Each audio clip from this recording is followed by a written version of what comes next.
não vou começar a fala sem fazer referência do absurdo que é a gente ver imagens da secretária de Educação numa inauguração eleitoreira, no dia de hoje, de uma escola militar, no lugar de estar nessa audiência.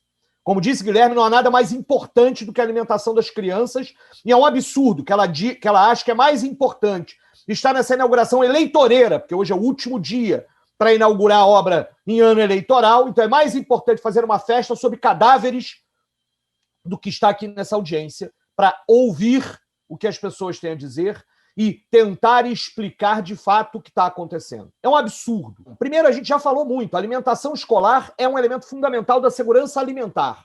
É direito.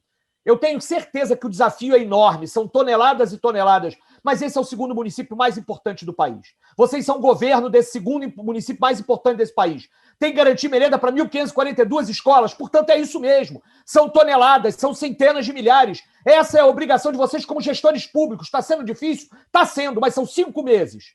5 meses em que a gente começou dizendo, olha, vai ser difícil, vamos planejar, vamos entender. Então, agora 5 meses depois, a paciência acabou. E aí, por exemplo, quando eu recebo denúncia de que tem mãe que não recebeu merenda, né, recebeu cesta básica, e qual é o encaminhamento para ela?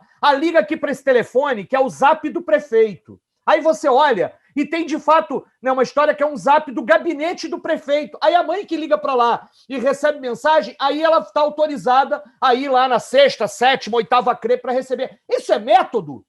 Isso é método de escolha? Ter um zap que aí, inclusive, é para usar eleitoralmente esse tipo de história? É um absurdo que esse seja o método. Porque, você sabe, foi gasto em dinheiro de merenda nesse ano todo, até agora, 41 milhões de reais, empenhado, valores empenhados. Sabe quanto a prefeitura pagou o Santander como pagamento de uma dívida que tem com o Banco Santander, que não está, obviamente, precisando de dinheiro? 48 milhões. Durante a pandemia, não estou nem contando janeiro e fevereiro. Durante a pandemia, pagou o Banco Santander 48 milhões de reais de dinheiro público. O Santander deve estar precisando comer mais do que nossas crianças. Que é disso que a gente está falando. É preciso que tenha mais dinheiro. Que bom, Luiz Antônio, que você está falando do manual da Fiocruz. Eu queria dizer... Você está citando partes aí, mas é bom que então a gente pense nele todo, né? No ponto 1.8, que está dizendo que é prévio, você tem lá uma lista de coisas, são 3, 6, 9, 11, 12 medidas, das quais, no máximo, vocês fizeram 3, e que são medidas anteriores à questão de qualquer tipo de retomada. Então, que bom que antes de medir as outras 9, não vai ter retomada de aulas. É isso que você está dizendo para a gente. Que bom que vão seguir a regra, o manual lá da Fiocruz. E exatamente no ponto que você fala, eu queria destacar isso, que é a tabelinha que você leu, no 1.11, você diz da tal da fase 0, eu espero que você tenha atenção para uma coisa importante. Para passar da fase 0 para a fase 1, tem avaliação e monitoramento. Como é que você avalia se a fase 0 está cumprida? Grau de confiança da comunidade escolar em relação ao plano de reabertura de forma segura. E aí eu queria ver qual é a comunidade escolar que está confiante nesse plano que vocês fizeram. Qual é o grau de confiança? E por quê? Porque é tudo confuso, vocês não têm capacidade de comunicação, porque vocês falam uma coisa aqui, o Paulo Pinheiro acabou de dizer, fala uma coisa aqui e o decreto sai com outra. A história, por exemplo, dos refeitórios abertos em 168 escolas. Cadê? O prefeito toda hora fala nisso. Bobear, lá na inauguração, falou de novo. Mas isso não aparece quando a gente está em audiência pública. Como é que vocês acham que tem confiança? Profissionais de educação e pais de alunos vão ter confiança com uma prefeitura que diz uma coisa uma hora, diz outra hora, diz outra uma terceira vez, fala uma coisa na audiência pública, escreve o decreto de novo, de forma... Não há confiança. E aí, o senhor vai até a metade na história da Fiocruz. Porque para a fase 1 começar, tem que estar lá a diminuição dos graus de contágio. O Hermano estava falando exatamente sobre isso. Como é que os graus não é qualquer diminuição.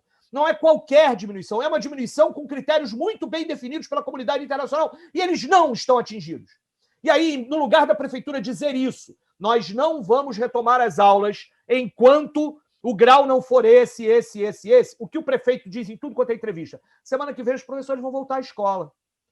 A falta de informação, a incompetência da gestão, a falta de clareza de um prefeito boquirroto como o Crivella estão criando mais medo e mais pânico das pessoas, muito mais do que o necessário. E é disso que se trata.